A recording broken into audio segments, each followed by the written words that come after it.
DC डोडा को अगर मेराज मलिक दल्ला कहता है तो इस मंच से मैं भी उसे दल्ला कहता हूं। उसने भी दलगी वाले काम किए। जो सरकार की, जो इस जालिम सिस्टम की दलगी करेगा उसको दल्ला ही कहा जाएगा, उसको और कुछ नहीं कहा जाएगा।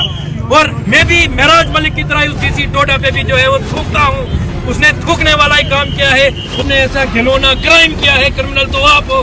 जेल में बेचारा मेराज मलिक है, इसकी सजा जम्मू कश्मीर की आवाम आपको बखूबी देगी। आपकी अगर जाग गई तो ये हशर जो है इन एडमिनिस्ट्रेटर्स के लिए अच्छा नहीं होगा, इन तानाशाहों के लिए अच्छा नहीं होगा। वो मजबूर हो जाएंगे। अगर मेराज अभी जेल में है तो डीसी डोडा भी जेल में है। पिछले कुछ सालों से लगातार जम्मू कश्मीर की आवाम को सताया जा रहा है, चाहे किसी को PSA लगाकर, किसी के और किसी कदर, किसी को अगर कोई आवाज उठाता है तो उसको ईडी लगाकर।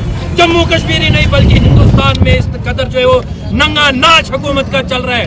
हक पर, गुंडागर्दी करने वालों पर, गरीबों पे लाठी चार्ज करने वालों पर, गरीबों पे लाठी चार्ज करने वालों पर, गरीबों पे लाठी चार्ज करने वालों पर, गरीबों का हक खाने वालों पर, गरीबों का हक खाने वालों पर, गरीबों को सताने वाले पर, गरीबों को सताने वाले पर, गरीबों को सताने वाले पर गुंडागर्दी नहीं चलेगी, तानाशाही नहीं चलेगी, गुंडागर्दी नहीं चलेगी, गुंडागर्दी नहीं चलेगी, तानाशाही नहीं चलेगी। इस तरीके से आप सभी ने देखा कि किस कदर PSA को हथियार बनाकर एक पब्लिक रिप्रेजेंटेटिव को जेल में भरा जाता है।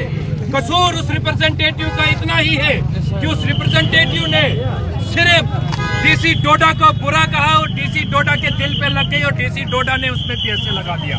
तो सबसे पहले डीसी डोडा को अगर मेराज मलिक दल्ला कहता है तो इस मंच से मैं भी उसे दल्ला कहता हूं। उसने भी दलगी वाले काम किए। जो सरकार की, जो इस जालिम सिस्टम की दलगी करेगा उसको दल्ला ही कहा जाएगा, उसको और कुछ नहीं कहा जाएगा।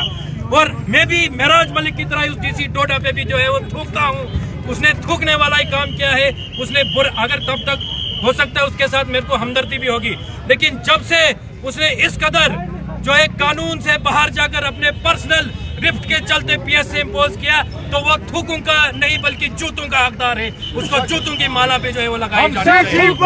थूकते हैं डीसी पे, डीसी पर, डीसी पे लानत, डीसी पर, डीसी पर, पिछले कुछ सालों से लगातार जम्मू कश्मीर की आवाम को सताया जा रहा है, चाहे किसी को PSA लगाकर, किसी के और किसी कदर, किसी को अगर कोई आवाज उठाता है तो उसको ईडी लगाकर। जम्मू कश्मीर ही नहीं बल्कि हिंदुस्तान में इस कदर जो है वो नंगा नाच हुकूमत का चल रहा है। आखिर जम्मू कश्मीर की आवाम इसको कब तक बर्दाश्त करेगी? कब तक जम्मू कश्मीर की आवाम इसको सुनेगी? हमारी जान है। जम्मू कश्मीर की आवाम अगर जाग गई तो ये हशर जो है इन एडमिनिस्ट्रेटर्स के लिए अच्छा नहीं होगा, इन तानाशाहों के लिए अच्छा नहीं होगा। वो मजबूर हो जाएंगे। अगर मेराज अभी जेल में है तो डीसी डोडा भी जेल में है। उसने भी बाहर का मुंह पिछले 3 दिन से देखा नहीं है। ये जम्मू कश्मीर की आवाम है। जम्मू कश्मीर की आवाम में से आपको छोड़ने वाली नहीं है। जम्मू कश्मीर की आवाम आपको ढूंढ निकालेगी। और आपने जो कर्म किए हैं, जो आपने ऐसा घिनौना क्राइम किया है, क्रिमिनल तो आप हो। जेल में बेचारा मेराज मलिक है, इसकी सजा जम्मू कश्मीर की आवाम आपको बखूबी देगी। आपकी पूरी अभी डोडा डिस्ट्रिक्ट जो जिसकी लैंड ऑर्डर की आपको जिम्मेवारी थी, पूरा जो है वो रो रहा है। लोग इंटरनेट के बगैर है। आपको क्यों मजबूर हुए आप कर्फ्यू लगाने को अगर आपने अच्छा काम किया था?